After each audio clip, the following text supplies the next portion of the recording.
wọ́n tún ti fẹ́ ja Yorùbá lólè. Àwọn àgbà yahoo wọ́n tún ti gbórí wọlé o. Wọ́n ti fẹ́ jalè 2024 o. Gbogbo ẹ̀yin ìyá yìí bàbá tẹ́ wò mí káàkiri àgbáláyé. Ẹ wá wojú olè.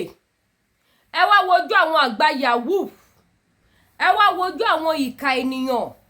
Ẹ wá wojú àwọn ẹni bí. Ẹ wá wojú àwọn tí wọn ò fẹ́ ìran Yorùbá fún ire. Ẹ wá wojú àwọn tó fẹ́ máa ja ìran Yorùbá lólè. Ẹ wá wo ọ̀nà míì tí wọ́n tún fẹ́ gbà yọ láti fi ja Yorùbá nation lólè. Ẹ bá wa share níbi tí ẹ̀yin kan ti ń ṣe wàhálà láàárọ̀ lọ́sàn-án lálẹ́ tí ẹ sùn tí ẹ wo tẹ́ ń fi òógùn yín nínú òjò nínú ẹ̀rùn nínú òtútù tẹ́ fi ń ṣe pé kí ìran yín bọ́ lóko ẹrú. Ibẹ̀ làwọn kan ti kóra wọn jọ o tí wọ́n ti ń ja ìran Yorùbá lólè. Wọ́n tuntun ti fẹ́ ja ti 2024 o. Ẹ bá mi tètè kígbe olè. Ẹ bá mi pé kí gbogbo ayé tètè rójú àwọn ọ̀bàyéjẹ́. Àwọn igi wọ́rọ́kọ́ ti dáná rú. Àwọn ìtàkùn burúkú tó wà lójú ọ̀nà.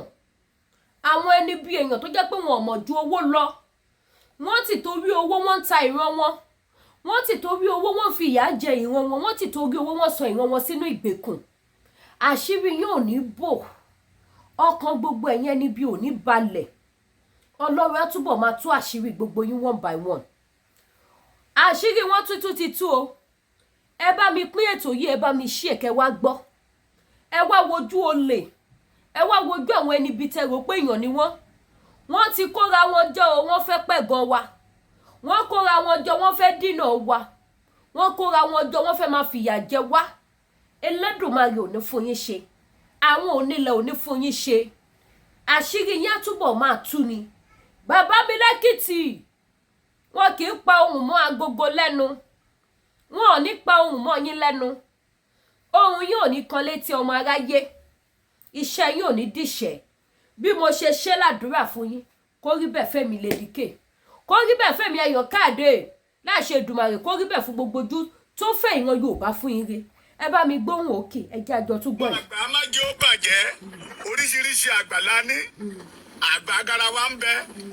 Àgbà agaramanya ń bẹ. Àgbà kí ìjòkó má ṣòfò náà. Ó bẹ. Bọ̀tí àwọn àgbààgbà tẹ̀mí ń kí l'Amẹ́ríkà ní London ní Canada ní Europe ní káàkiri lórílẹ̀‐èdè Yorùbá fún ara rẹ̀. Àwọn àgbà dáadáa tí wọ́n fẹ́ fẹ̀yìn tó dára lẹ̀ dé àwọn ọmọ wọn. Tí ń tó ṣẹlẹ̀ sí ìran Yorùbá lọ́wọ́lọ́wọ́ tí ò tẹ́ wọn lọ́rùn. Mo kí yín o.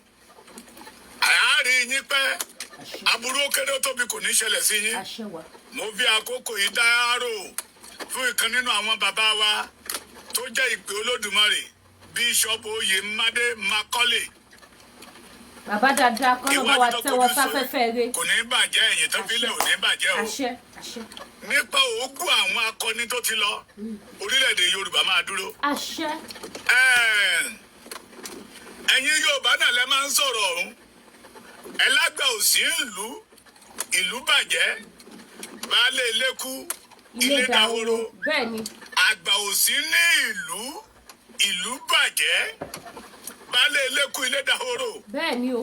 Bẹ́ẹ̀ni ẹ̀yin àgbà Yorùbá náà lẹ́tún pa á lòwe wípé àgbà yìí wà lọ́jà kórí ọmọ tuntun ó wọ́. Ìyẹn àgbà tó bá dára. Ìyẹn àgbà tó ṣe é fi yangàn. Ìyẹn àgbà tá a lè fọwọ́ ẹ̀rù sọ̀yà bí bàbá Pọfẹ́sọ̀ Bánjí Akíntóyè. Àwọn àgbà tó ṣe é fi yangàn pé a ní bàbá kan bàbá àrà tó mọ iyì ọmọ kì í ṣe bórú àwọn agaramanyan YCA Yorùbá Council of Elders àgbà yahoo ni wọ́n. The Yorùbá Council of Elders mo ní mò ń bọ̀rọ̀ bọ̀ eégún aláré ní ìtìdí tí wọn ò bá já ewé gbẹ́jẹ́ mọ́wọ́ ìkọ̀ọ̀kan ni máa dárúkọ gbogbo wọn. Ẹ dá. Wọ́n lè báyé wa jẹ́, wọ́n lè balẹ̀ Yorùbá jẹ́. Láyé àgbàmọ́. The Yorùbá Council of Elders wọ́n gbéra wọn dìde láti báyé Yorùbá jẹ́ ni. Because ẹnikẹ́ni tó bá ti dìde nírú àkókò tá a wà yìí gẹ́gẹ́ bí ojúlówó ọmọ Yorùbá ẹ má bínú mi ò rí orúkọ yín bí ẹ ti ń wọlé iṣu ọmọ ọmọ jiná fún yín jẹ ẹ ní mọ̀kòrò nírú àkókò tá a wà yìí tá a bá rí àgbà Yorùbá kan tá a bá yìí rí àgbà Yorùbá kan tí ń dárúkọ restructuring pé our stand is restructuring of Nigeria àgbà ya ni àgbà mọ́tòlé ni àgbà kíló dahoro ni àgbà apanilẹ́kún ni àgbà afọmọlọ́mọrúbọ ni èmi á máa pè wọ́n ní àgbà yahoo olè ni wọ́n olè ni wọ́n. ẹ bá ṣó lọ́ọ̀fù fún bàbá Èkìtì. the Yorùbá Council of Elders. èèyàn bíi tí wọ́n ṣọ̀ wọ́n nínú struggle.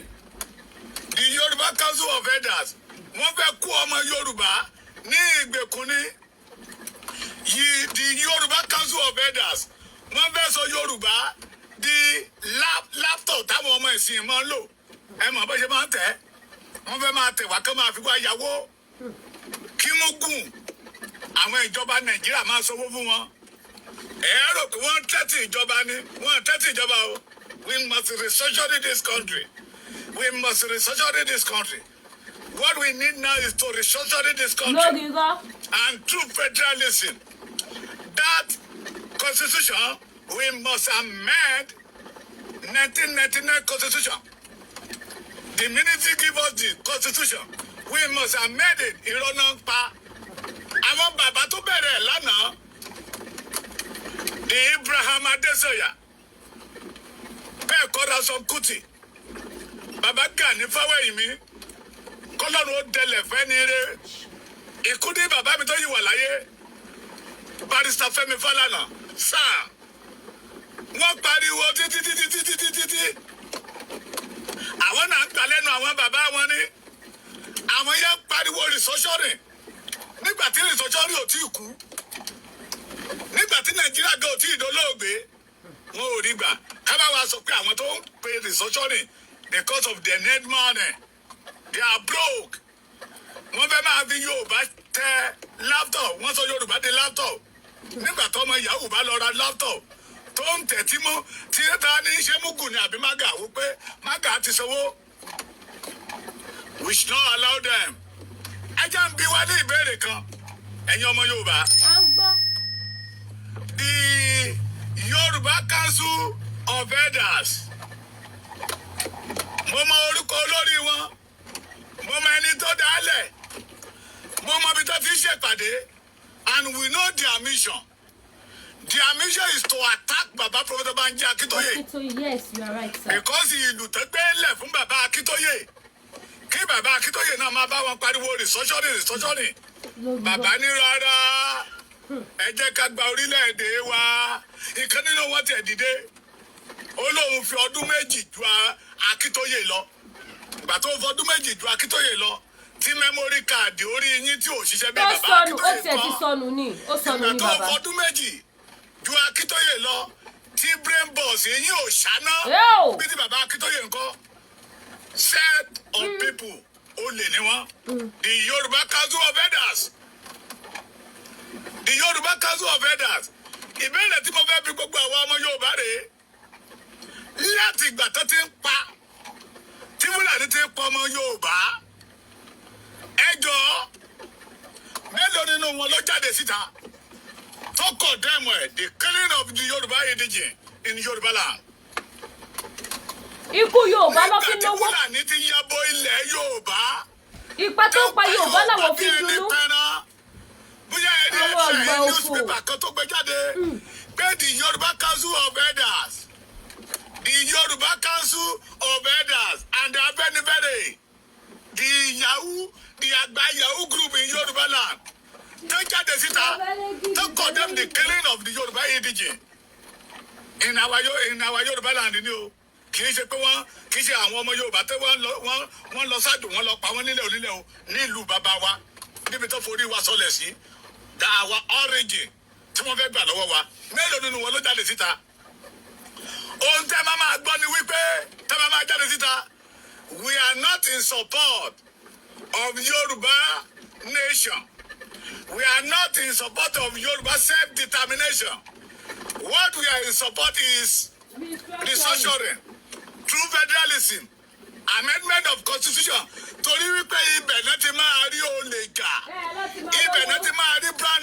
jíìpù gbà ibẹ̀ ní ti máa rí jíìpù Prado jíìpù gbà majority of them 150 million Prado jíìpù tí Tinubu rà sáwọn senate àtàwọn rẹ́ẹ̀pù ó ti ranjú mọ́ wọn.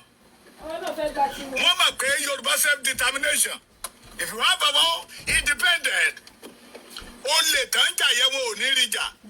ẹ wá bá mi bí wọ́n léèrè ṣé ẹ̀mí ọmọ Yorùbá ò ṣe pàtàkì sí wọn ni ju owó tán lé lọ. ẹ wá bá mi bí wọ́n léèrè pé ṣé lóòótọ́ lòdòdó ṣọ́mọ ọkọ ni wọ́n. ọmọ àlè ni wọ́n. torí mi ò rí tí ọmọ ọkọ fẹ́ bọ́ nínú ìgbèkùn tó bá dẹ́pọ̀ ọmọ ọkọ ni wọ́n tó fẹ́ bọ́ nínú ìgbèkùn tẹ́ni rárá ọ̀ ẹja wà nínú ìgbèkùn yẹn torí pé owó tó fẹ́ gbà lọ́wọ́ wọn àgbà yahoo ni wọ́n.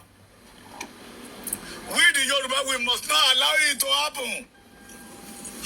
àgbà yahoo ni wọ́n o Yorùbá Council of Elders Yorùbá ẹ̀fúnra o láti jọ́ tí Fúlàní ti ń pa wá wọn à sọ nǹkan kan o ẹ lè rí wọn kó sọ̀rọ̀ lórí nínú pépà.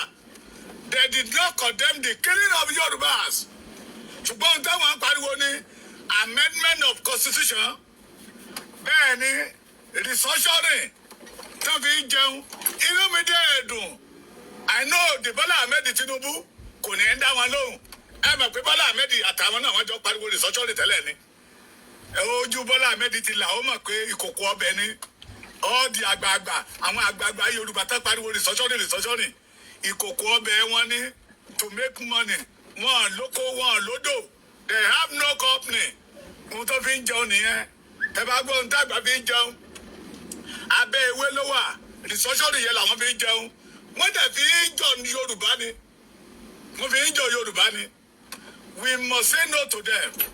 ohun tó bí èmi nínú jù pátápátá wọn ní àwọn ní agbẹnusọ the new voice for the Yorùbá race Ògún ló máa pa gbogbo yín Ògún ilẹ̀ Yorùbá máa mú gbogbo ẹ̀yin àgbààgbà ọ̀dàlẹ̀ ẹ̀yin àdàgbàjẹ́rà òfù ilẹ̀ Yorùbá ilẹ̀ máa mú yín ilẹ̀ Yorùbá máa mú yín ẹ gbórí ilẹ̀ Yorùbá ẹ jata ẹ mọ̀ gbórí ilẹ̀ Yorùbá ẹ jẹ́pọ̀ ẹ gbórí ilẹ̀ Yorùbá ẹ bímọ ẹ láyà Yorùbá bọ́ yín Yorùbá sọ yín dènìyàn Yorùbá bú aṣọ òṣì kò lọ́dún yín ẹ wá ń fi bí sán fún ilẹ̀ Yorùbá ilẹ̀ yẹn máa mú yín ẹ̀yin ọmọ Yorùbá ẹ má dáwọ́ lóhùn the Yorùbá Council of Elders àgbà yahoo ni wọ́n enemy òmìnira ilẹ̀ Yorùbá ni wọ́n ẹbí wọ́n léèrè ẹ̀yin journalist mo bẹ̀ yín lọ interview wọn kí ni stand wọn they will tell you the restructuring òkú ènìyàn lóyìn máa sọ fún wa wípé ní ìkórìtà tá a wà yìí pé Nàìjíríà sì wà live mo wo program kan lọ́sọ̀ yìí Minister of Women Affairs àwọn committee kan wà lọ́bọ̀ wọ́n ń bí léèrè question ìgbé ló ń kélé wọn lórí tọ́jọ́ pariwo lé wọn láwọn lórí ó lè gbé àní nígbà tó mọ̀ pé àwọn rẹ́pù yẹn ó lè ní wọ́n òun náà ó lè ń tọ́sẹ̀ ó lè lórí àpáta wí tí ènìyàn kan bá wá sọ fún yín pé Nàìjíríà wọ́n sì máa wọ̀ òkè ẹ̀rí ẹnìyẹn gẹ́gẹ́ bí armed robbers notorious armed robbers so the Yorùbá Council of Elders àgbà yahoo ni wọ́n we must block them we must not give them chance láti bà yí ọjọ́ ọ̀la Yorùbá jẹ́ what we need Yorùbá freedom what we need Yorùbá total freedom we want to go back to our nation orísun wa tó ń sàn tó ń ṣàn fún wàrà àti fún oyin you know the reason they see baba Akintoye as enemy tẹ́ ẹ bá flashback wọ́n mọ̀ Ọlọ́run ju ẹ̀dá lọ àwọn fún ara wọn ló yan bàbá Akintoye as a leader the Yorùbá Council of Elders náà bí kí bàbá Akintoye tẹ́ bá bí kan nínú wọn léèrè tí today á lòun ló ń gbé bàbá wá àjẹ́dá òun ni bàbá Akintoye ń lò bàbá Akíntóyè dẹ̀ sọ fún wọn pé ọmọ kíní kan ò bọ́mọ yẹ mọ́ aṣọ ò bọ́mọ yẹ mọ́ ọmọ yẹ ti rìn wòwò wọ́jà rìsọ́ṣọ́rì ò bá Nàìjíríà mọ́ Nàìjíríà ti kú rìsọ́ṣọ́rì ti sá lọ wọ́n wá rí bàbá yẹn gẹ́gẹ́ bí ọ̀tá pé ó dín ìkòkò ọbẹ̀ wọn ó ń di lọ́wọ́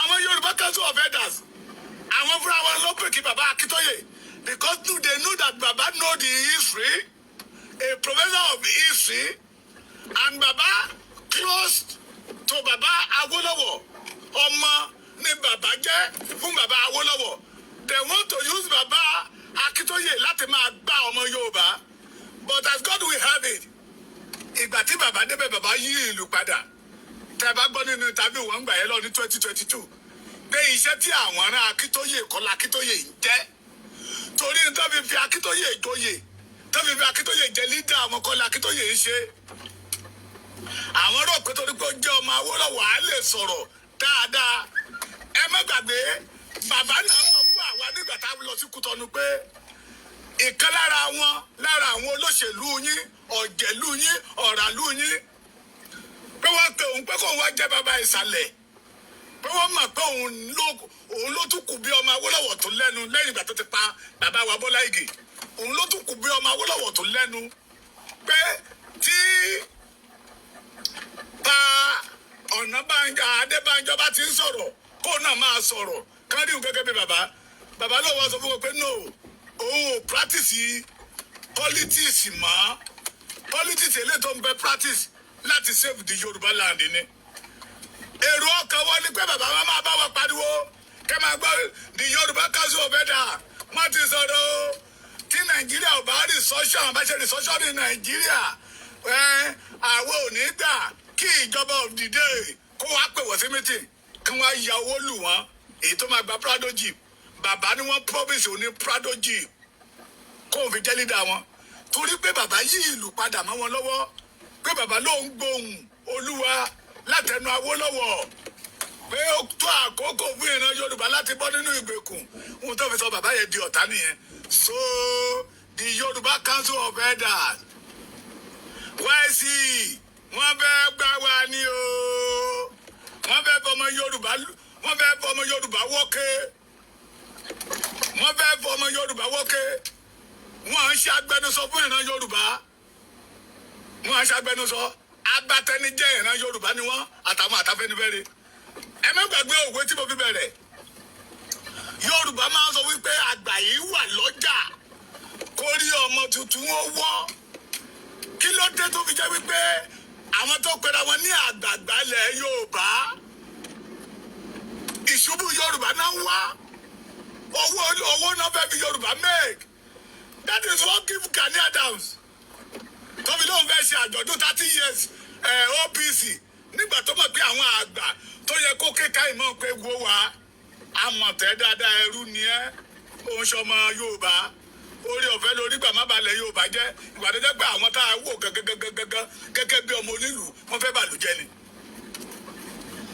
bàlújẹ́ ni ìjọ wo lẹ rí tí Gani Adams ní náà sọ̀rọ̀ nípa pípa tí Fúlàní ń pa ọmọ Yorùbá ìbéèrè ni tó nílò ìdáhùn tí ì ṣe tọ̀tẹ̀ ká mú tọ̀tẹ̀ kúrò ká tó fi tọ̀tẹ̀ kú ìjọ wo lẹ rí kí Gani Adams jáde síta kó ní bó ṣe pa ọmọ Yorùbá yìí kò dùn mọ́ òun nú nígbà tó tẹ́ pé ìran Gani ló ń pa ọmọ Yorùbá kò ní sọ̀rọ̀ ìran ẹ̀ ló pa wá lórí ilẹ̀ bàbá wa àwọn tó tún yẹ kẹ́kẹ́ máa wò gẹ́gẹ́ bí àgbà tí a lè máa pè wọ́n ní ọmọ ọkọ kí láti ẹ̀ ń pè lọ́mọ ọkọ lẹ́ni tó rí pé wọ́n fẹ́ bí ilé bàbá òun wó tó bọ́ ṣọlẹ̀ tó bọ́ ṣòkòtò lẹ̀ tó ní tó máa gbà la máa fún bíi Sunday ọmọdé yẹn mọ́ Ìgbòho òòṣà àbí bẹ́ẹ̀ kọ́ ṣùgbọ́n ẹni tó pa ilé tó ń wó ilé bàbá ẹ̀ lọ́nà àìtọ́ tó wò tó lọ sápamọ́ ọ̀tún tó tún sọpọ́ọ̀tì àwọn tó ń wọlé bàbá ẹ̀ irú ẹni bẹ́ẹ̀ ọmọ àlè ni ọmọ kí ni mo pè ọmí lí ọmọ àlè ni ọmọ àlè ní irú wọn. So do we the Yorùbás We must say no to them. Àwọn tó pera wọn ní Yorùbá Council of Elders. Olè ni wọ́n o. Olè ni wọ́n. Wọ́n lówó lọ́wọ́. Wọ́n fẹ́ fi Yorùbá wọ́kẹ́ ni o. Ẹ má jágbà fún wọn o. Wọ́n lówó lọ́wọ́ mọ́. Wọ́n fẹ́ fi Yorùbá mẹ́kì owó. Owó ti tẹ́ lọ́wọ́ wọn ni. Wọ́n fẹ́ bà yí ọjọ́ ọ̀la Yorùbá jẹ́ ni. We must say no to them. Ẹ̀yin ọmọ Yorùbá, Ọlọ́run ló máa mọ̀. If you have opportunity, ask Baba Akintoye. Ask she said Ọmọ Adéyẹmọ Ìgbòho ṣá. Ohun tẹ́ ń ṣe kí ló tì í lẹ́yìn. Ìjọ tí mo tún bí Ọmọ Adéyẹmọ lẹ́yìn pé bá. Ohun gbogbo tẹ́ ń ṣe yìí. Ó ní bàbá Èkìtì. Tí n bá sọ wípé ó yé mi bí mo ṣe ń ṣe kò yé mi. Ṣùgbọ́n mo mọ̀ pé Ọlọ́run ló rán mi. Ara iṣẹ́ tọ́lọ́run ní kí wá jẹ́ láyé ni. To save the womankind, to save the Yorùbá race. Ṣùgbọ́n àwọn wọ̀nyí wọ́n fẹ́ fi Yorùbá kówó ni, wọ́n fẹ́ fi Yorùbá jẹun ni. We must say no to them. Say no to them. Olè ni wọ́n. Wọ́n ti rí pé Yorùbá ń lọ. Wọ́n wá lọ gbéra wọn jọ. Fúlàní ló ń lò wọ́n. They believe in one Nigeria. Kí mẹ̀kúnnù má bàa rí ayé gbé. Yorùbá Council of Elders. They believe in one Nigeria. Káyé ọmọ Yorùbá má bàa rí ojú. Let us say no to them. Please. Ẹja kọ̀ kákọ̀ wọ́n. Káríwọ́ gẹ́gẹ́ bí àgbà Yahoo. Olè. Yóò dára fún yín ojú òní tì yín o. Ẹ má gbàgbé ẹ wá Ọ̀rànmíyàn. Ẹ wá Ọ̀rànmíyàn. Ó ṣe pàtàkì nínú ìrìn àjò tá a rìn yìí. Ṣé ẹ máa tí ọ̀tá ẹni ò bá ti máa ṣírí ẹni? Oríṣiríṣi ọ̀rọ̀ náà máa sọ. Tí ń bá lórí ọ̀fẹ́ lálẹ́, wọ́n sẹ́ndì fídíò Wálé Àlì sí mi. Á gbá èsì ọ̀rọ̀ ẹ̀ dáadáa, ohun tí òye máa jẹ́ kó yé. Ọmọ àlè ni, kò lólùmọ̀ràn gidi. Ara àwọn ọmọ àlè Yorùbá nìyẹn. Àwọn eléré ibú tó ń sọ fún wa wípé orílẹ̀-èdè Yorùbá ti dúró. Àti ń ra epo ní 800, 820. Tó dẹ̀ sọ fún wa pé orílẹ̀-èdè Yorùbá ti dúró. Ọmọ àlè ni wọ́n. Ṣé gbọ́ mi? Ẹjọ́ ẹ wọ Ọ̀rànmíyàn.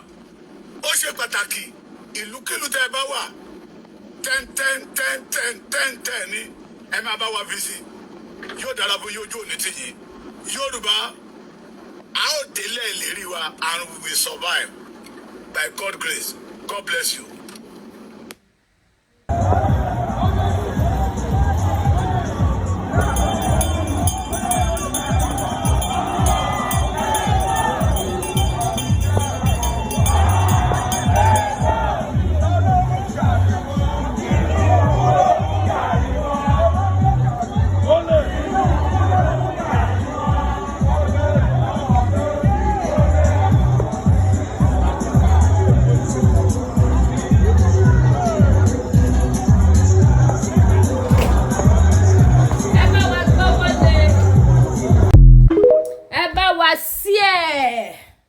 Ẹ ti gbọ́ sórí àwọn àgbà Yahoo.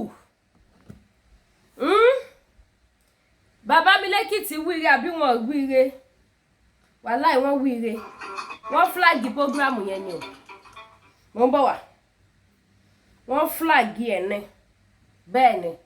Ìṣe flag. Wọ́n flag ẹ̀ ní. Ṣé mo pò òtítọ́ korò? Ẹni tó bá dẹ̀ ti lè máa sọ òtítọ́. Òun lọ̀tá wọn ní location 9 o. Òun ní ọ̀tá wọn ní location 9, location 419. Ẹ̀yin ọmọ Yorùbá tàtà ẹ bọ́ síta. Ẹ gbára yín lọ́wọ́ àwọn àgbà Yahoo. Olè ni wọ́n.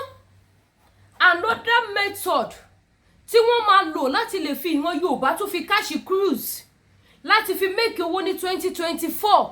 Òun ni wọ́n ń wá. Ẹ má jẹ́ kó succeed. Ẹ má jẹ́ kó ṣe kíni? Ẹ má jẹ́ kí wọ́n succeed. Another method ni wọ́n fẹ́ lò. Another line ni wọ́n fẹ́ rìn. Another plan láti lè fi wá make owó. Ẹ jẹ́ ká jẹ́ kó yé wọn wípé kò dẹ̀ jọ́nà lásán yẹn. Nígbà kẹ́nikẹ́ni ẹ má bínú mo fẹ́ tọ fáànù ni the heat is much. nígbà kẹ́nikẹ́ni fi wá ṣe kíni kí wọ́n fi wá rúgbó mọ́ ìtọ́ fi wá rúgbó ti tó gẹ́. Ẹ máa pariwo restructuring lórí rọ́. Kò tẹ̀ wá sí àwọn tó dùn mí fún jù bí kò ṣe àwọn tó ẹ̀ṣẹ̀ kúra wọn Johnson, àwọn tó bẹ̀rẹ̀ dáadáa tó parí ẹ̀ síbi tí ò dáa. Wọ́n bẹ̀rẹ̀ dáadáa wọ́n parí ẹ̀ síbi tí ò ní ìtumọ̀. Ẹ lè believe pé lára àwọn tá jọ ń sọ wípé restructuring ò lè work àfi ká gba Yorùbá nation tí àwọn náà ti pariwo Yorùbá nation wọ́n mà ti yóhùn padà ń sìn yìí. Wọ́n mà ti lọ pariwo restructuring nítorí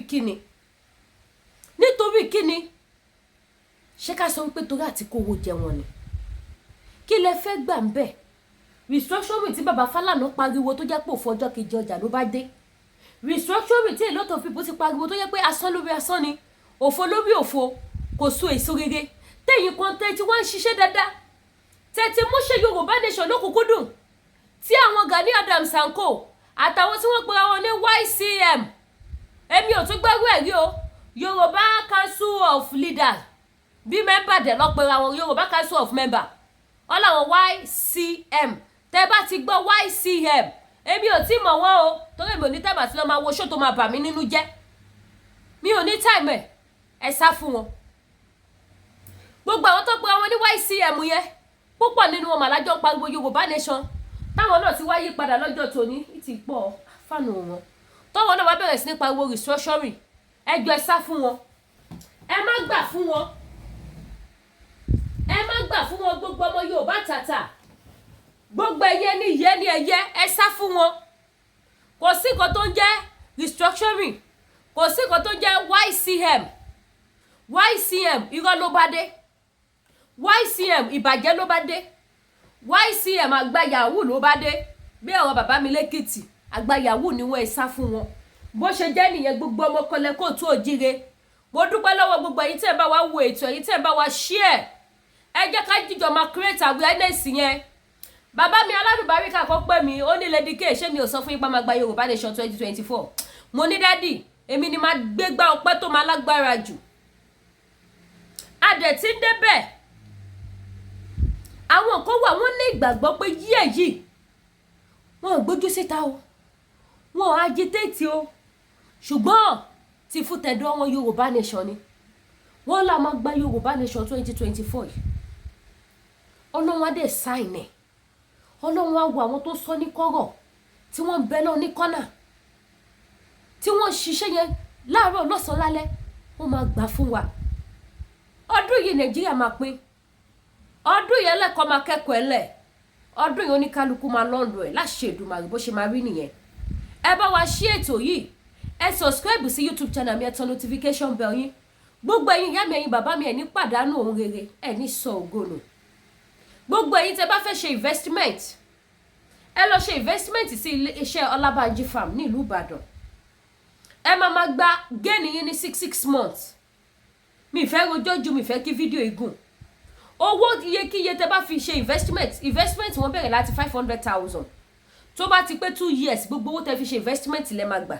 And before that 2 years oṣù mẹ́fà that is ẹ̀mẹ́rin láàrin 2 years yẹn owó ribiti lẹ máa gbà. Tó bá jẹ́ 500 ilé fi ṣe máa gba 80,000 times 4. Ẹ jọ ṣé ẹ ti gba ìlàjì owó tẹ́ fi ṣe ẹ ti gbà jùlàjì lọ 80,000 times 4.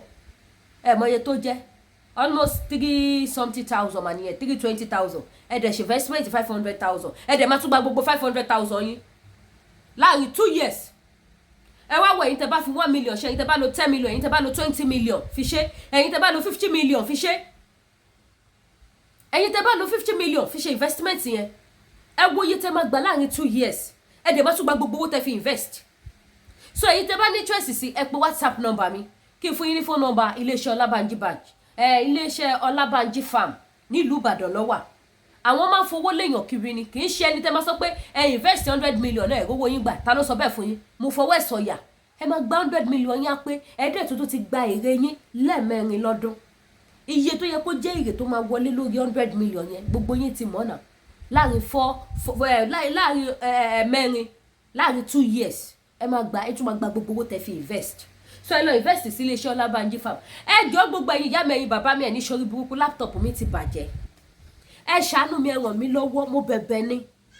Mo nídìí owó láti fi kún owó tí mo fẹ́ fi ra laptop èèyàn kan ti fẹ́ ra laptop fún mi but kékeré ló fẹ́ rà fún mi ẹ̀mí ò gbé so ẹ jọ̀ọ́ ẹ bá mi support láti fi owó kún mo fi yọ́nú Olódùmarè bẹ̀yìn ẹ ní mọ̀ dààmú ẹ ní mọ̀ wàhálà ẹ bá mi support láti fi owó kún kí ló ti pè cash app tẹ máa fowó sí ṣebí cash app náà ni òun lẹ wò lójú screen yìí ẹ jọ̀ọ́ torí ọ̀la ẹni tó fẹ́ rà fún mi Amẹ́ríkà ló wà mi ì dẹ̀ fẹ́ gbowó yẹn lọ́wọ́ ẹ mọ̀ pé mi máa ń láìkí kí n ṣe nǹkan mi plain mi ò fẹ́ gba owó yẹn lọ́wọ́ wọn so mo dẹ̀ ti sọ fún wọn pé kọ́ ní sùúrù mo nígbàgbọ́ nínú Ọlọ́run àtẹ̀yìn yẹ́yìn bàbá tẹ̀ ń wò mí pé ẹ máa bá mi fowó kun màá lè ra ní ńlá tí gígì ẹ̀ everything tó máa ra ẹ̀ ráàmù ẹ̀ tó máa gbé iṣẹ́ mi láti máa fi ṣe tèmi náà lè máa fi ṣe prógráàmù mi dáadáa tí mi ní máa ní ẹ wo ẹ̀wọ̀n ní ẹgbẹ́ sáré fi fídíò yẹn wọ̀nyí náà tí ò ní sí gbogbo yẹn bẹ́ẹ̀ mo tá máa display everything lójú screen everything máa wà okay ẹjọ́ jẹ́ kémi náà blend ẹjẹ́ move ẹjọ́ laptop mi ti bàjẹ́ mo ti fi hàn lórí live show laptop mi ti bàjẹ́ ẹjọ́ ẹ ṣàánú mi kékeré dẹ̀ ni tí mò ń lò tẹ́lẹ̀ náà ẹ̀mí ẹ̀ náà ò fi bẹ́ẹ̀ gbé iṣẹ́ yẹn tẹ bá wọ̀ sípẹ́ kọ̀ọ̀kan tí bá lo laptop máa ní ẹ má bínú ó ń break ó hang ó ṣe so ẹ̀mí ẹ̀ ò gbé so laptop ńlá ni ẹ̀mí ẹ̀ gbé iṣẹ́ wà yìí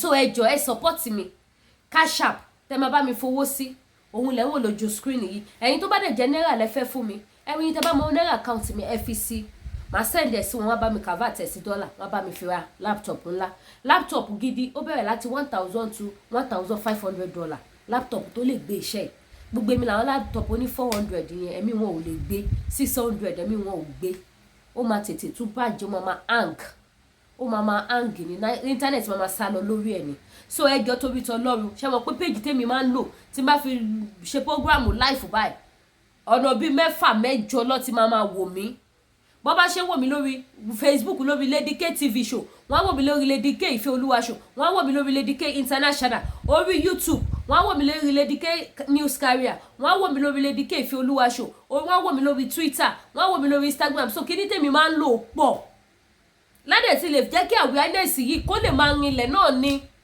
kì í ṣe nítorí nǹkan méjì láti má jèrè ọkọ̀ àwọn èèyàn wa láti má jẹ́ káwọn èèyàn wa kọ́ kú sóko Fúlàní ni so ẹ jọ̀ọ́ ẹ̀yin yẹ́ ìbàbá tẹ bá wo fídíò ẹ support mi kò sí iye tó kéré ẹ̀yin tẹ bá dẹ̀ wò pé Lady K máa ra laptop fún ẹ pè mí lórí WhatsApp number mi tẹ̀ ń wò lójú screen ẹ̀yin tẹ bá dẹ̀ wò pé ẹ fẹ́ fún anybody lówó èmi gangan lẹ fẹ́ fún WhatsApp number mi ni ẹ pè mí máa fún yín l'account tẹ máa bá mi fi sí ẹ jọ̀ọ́ torí ọlá ẹ support mi láti ra laptop mi ti bàjẹ́ mo ti fi hàn lórí live show mi ò parọ́ fún yín ó ti bàjẹ́ so ẹ ṣàánú mi ó dẹ̀ affect mi so ojú òní tìyìn ẹ ràn mí lọ́wọ́ ẹ̀yin tẹ́ bá fẹ́ bá mi fi owó sínú àkáǹtì mọ́mì yẹn so that tó bá ti tó ńlá tí mo ti choose pé mo fẹ́ wọ́n á lè fi owó táwọn fẹ́ fi ka kékeré yẹn wọ́n á fi kún fún mi wọ́n á wá bá mi rà wọ́n á bá mi send yẹn sí Canada àbí America ló wà so bó ṣe jẹ́ nìyẹn ẹ ṣe gojú òní tìyìn ẹ̀yin tẹ́ bá fẹ́ wá body cream body soap tó wà pa tẹ́fẹ́ tún skin yín ṣe tẹ́fẹ́ kí skin yín kó bàjẹ́ ẹ jọ̀ọ́ mo bẹ̀ yín ẹ má lọ lo product tí ò dáa product ilé iṣẹ́ Danavi skin care I'm always proud of it láti 4 years kéèyàn dẹ̀ máa polówó ọjà kan fún 4 years ẹ mọ ìyàwó tó ti gbé cream mu wá fún mi mo reject ẹ because òun ni mò ń lò mo mọ bó ṣe rí lára mi mo mọ bó ṣe ṣiṣẹ́ lára àwọn ìyá àwọn bàbá tó ń rà á so gbogbo ẹ̀yin mọ́mì ẹ̀yin dádì ẹ ra product wọn ó lè jọ ṣẹ̀wẹ̀ nìkan lẹ fẹ́ kẹ́kọ̀ọ́ máa fi wẹ̀ kára yín máa dá ṣákáṣáká kó máa dán kó máa jọ̀lọ̀ ó lè jẹ́ ọṣẹ àti cream lẹ fẹ́ kẹ́ fi maintain natural skin yín àbí pupa yín ẹ̀ like bó ṣe look dull àsìkò ooru báyìí èèyàn ń bọ̀nù mọ́nu lé ìtì yẹn jẹ́ kí èèyàn kó ṣe kíni kó burn kí skin burn so gbogbo nǹkan bẹ́ẹ̀ tó bá ṣẹlẹ̀ ẹ jọ̀ọ́ ẹ pè mí kí fún yín phone number iléeṣẹ́ Danavi skin care kẹ́ order fún product wọn ẹ̀yin tó bá dẹ̀ yẹ pé jẹ̀díjẹ̀dí lẹ́yìn fẹ́ ra àwọn product jẹ̀dí back pain body pain flat tummy diabetes manpower iléeṣẹ́ TL Natural Aba àwọn ni wọ́n ń ṣe bàbá ní bàbá kò ṣẹlẹ̀ mí ẹ̀ iléeṣẹ́ TL Natural Aba wọ́n kájú òṣùwọ̀n gbogbo jẹ̀díjẹ̀dí yín gbogbo ẹ̀ máa disappear gbogbo nǹkan tó ń ṣe yín yẹn ẹ̀ tún gbúrú ẹ̀ mọ́ gbogbo àìsàn lágọ̀ọ́ ara yín ó máa ṣe kí ni ó máa wá bí gbà lọ so ẹ pè mí kí fún yín ní phone number wọn gbogbo ẹ̀yin tẹ́ lè tàtẹ̀ kan lẹ̀ gbogbo ẹ̀yin tẹ́ wò pé mo dádì ti 70 ara ti dára gbà bàbá ò lè gbé bọ́dì mọ̀ ta ló sọ bẹ́ẹ̀ fún yín bàbá máa gbé bọ́ọ̀dì bàbá máa takòtò wọ́n máa takòtò wọ́n máa yí bí síámì tí wọ́n bá lo àgbómo manpower iléeṣẹ́ ọtí national aba so bó ṣe jẹ́ nìyẹn ojú òní tì wá àní ṣàṣetì àní dààmú àní ríkoro ẹ̀yin èèyàn ẹ bá mi share ètò yìí ẹ subscribe sí YouTube channel mi ẹ tọ notification bell yín ojú òní tì wá ẹ ṣeun gan mo dúpẹ́ ire o.